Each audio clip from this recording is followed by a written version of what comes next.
સર્વપ્રથમ ડેડિયા પરિવારની કુલદેવી મામલ માતાની જય. Hi, I am Sunny Dedia, professional vastu consultant and astrologer.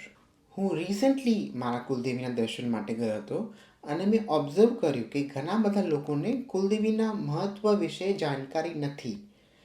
It is આવર responsibility કે આપણે કુલદેવીના મહત્ત્વને આપણા ફ્યુચર જનરેશન્સ સુધી પહોંચાડીએ. આ વિડીયોમાં આપણે સમજશું ડેડિયા પરિવારના રૂટ્સ અને એમની કુલદેવીના વિષયમાં few very interesting facts which I'm sure you would not be knowing.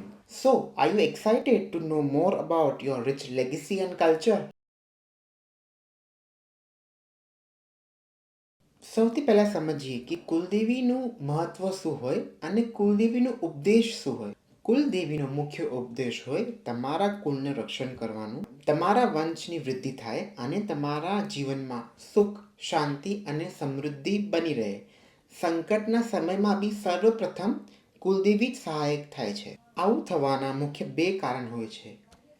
કેમ કે તમારા પૂર્વજોએ એ કુલદેવીની આરાધના પેઢીઓથી કરી છે, એનું તમને ક્યુમ્યુલેટિવ બેનિફિટ અને બ્લેસિંગ મળે છે.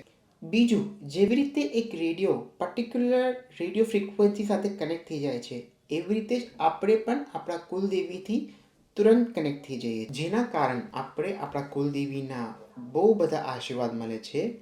નો વન્ડર હરેક શુભ પ્રસંગમાં સૌથી પહેલાં પૂજા કુલદેવીની જ થાય છે.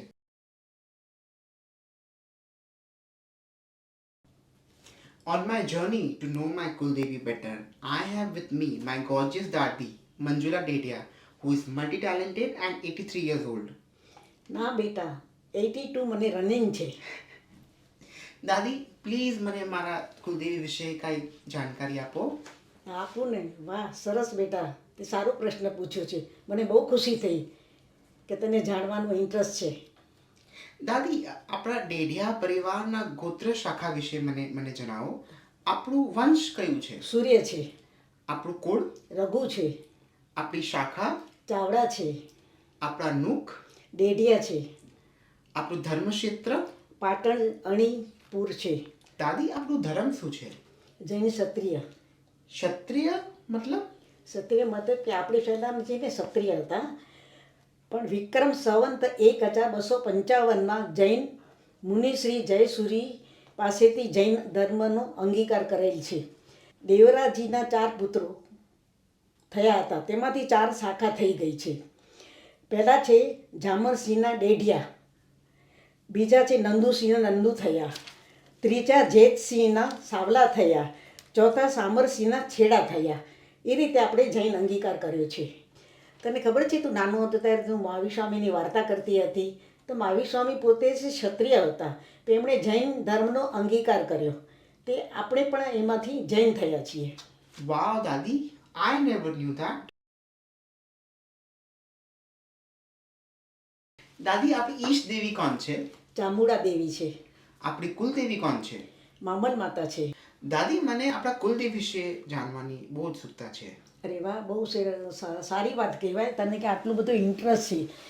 એ છે કે હું તને સમજાવું છું કે રાજસ્થાનમાં ડોડિયા ગામમાં એક શ્રાવિકા રહેતા હતા. તો શ્રાવિકા છે ને તે 6 મહિનાના લગ્ન પછી વિધવા થઈ ગયા. તો એમને પછી છે ને ધર્મનો સંસ્કાર એને મળ્યા હતા, એટલે ધર્મ જે કરતા હતા. એમનો એવો નિયમ હતો કે કાવસામાં જઈ રહેતા હતા. કૌશલ મતલબ ડીપ મેડિટેશન? યસ. એ ધર્મમાં એટલા બધા લીન થઈ ગયા હતા ને કે આગ લાગીને તે એ પોતાના ભક્તિમાં જ લીન થઈ ગયા હતા.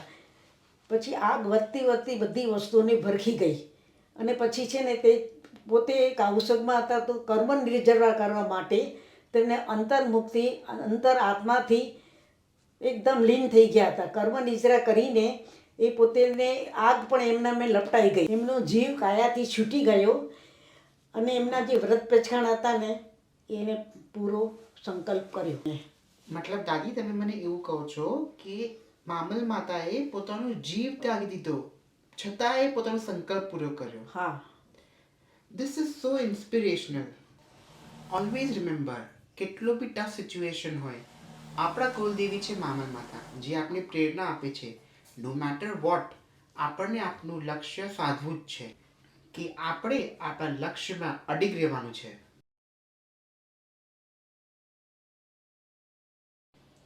દાદી, હું જ્યારે દર્શન માટે ગયેલો તો હું સમજી ગયો માવલ માતા વચમાં છે, બટ સાથે બીજા દેવી દેવતા પણ છે. મને સમજાવશો કોણ કોણ છે? આપણે સન્મુખ જમણી બાજુ આ જે કેસરી ઝીણી છે ને, જીની મતલબ? ઝીણી મતલબ કાપડ આવે છે, 8x8 બાયનું કાપડ હોય છે, એને ઝીણી કહેવાય. તો એ ગણેશજી છે.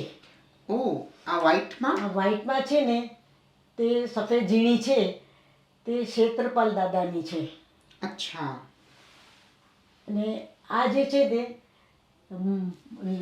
બાંધણીનું જે છે ને, ખોંભા કહેવાય એને બાંધણી, તે એ છે ને તે માતાજીનું છે. દાદી, આ લાસ્ટ બે જીની કોની છે? આ છે ને ઘાતરોડજીની છે. Did you know that?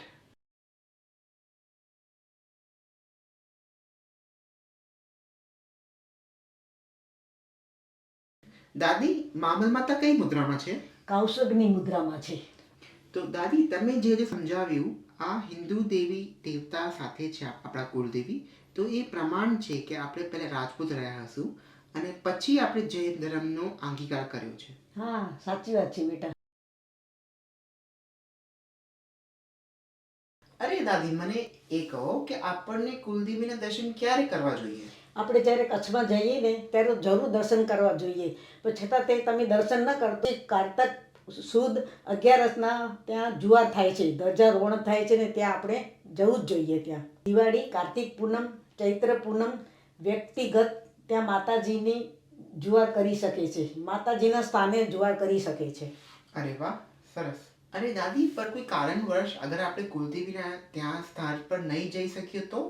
તો આપણા ઘરે લગ્નનો પ્રસંગ હોય ને તો આપણે માતાજી તેડાવ્યા હોય ને તો ત્યાં આપણે જુવાર કરી શકીએ છીએ, દર્શન કરી શકીએ છીએ.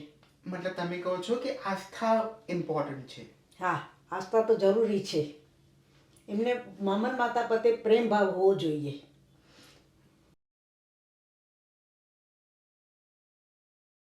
દાદી, આ વખતે જ્યારે હું જવાનો છું માતાજી દર્શન માટે તો હું છત્ર ચડાવવાનો છું, તો છત્ર કેવું ચડાવું? એમાં છે ને ઘૂઘરી ન હોવી જોઈએ એવું છત્ર ચડાવવાનું. ને તારી વાઈફ રત્ના એ વહુવારી છે ને, તો એમને ઘૂઘરી કોઈ પણ ઝાંઝર હોય ત્યાં પહેરવાના નહીં. એમને ઘૂઘરી જેવી કોઈ બી ચીજ એમને નહીં વાપરવી જોઈએ. કપડામાં ઘૂઘરી હોય તો? કપડામાં બી નહીં ચાલે, અને કપડાં બી છે ને પ્રસંગમાં બ્લેક કપડાં નહીં ચાલે, કાળા કપડાં નહીં ચાલે, બિલકુલ નહીં ચાલે, અશુભ છે. Note that.